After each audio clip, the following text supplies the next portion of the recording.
Nelle ultime 2 settimane di novembre, più di 1 miliardo di euro abbandonerà tasche e portafogli dei contribuenti padovani per saldare varie scadenze fiscali.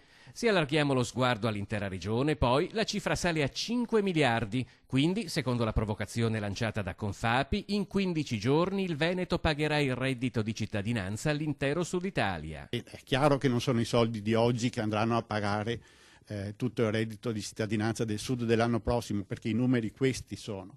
Però è il concetto, no? Cioè, attenzione che qua c'è qualcuno che lavora e produce reddito e paga le tasse e questi soldi poi in parte verranno dati a chi non lavora e avrà un reddito senza produrre, il che è una condizione magari locale di difficoltà, ok, ma i sistemi per migliorare questa situazione di sicuro ce ne sono di diversi.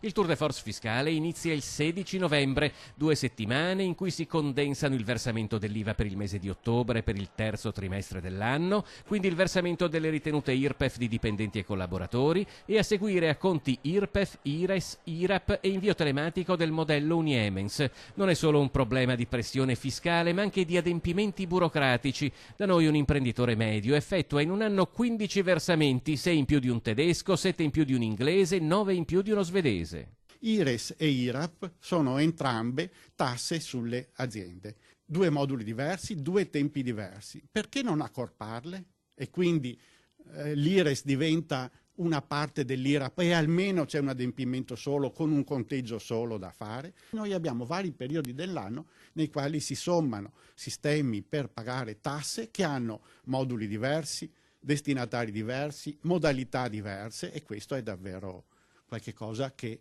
ulteriormente rispetto alla tassazione già molto alta in Italia appesantisce il lavoro delle imprese italiane.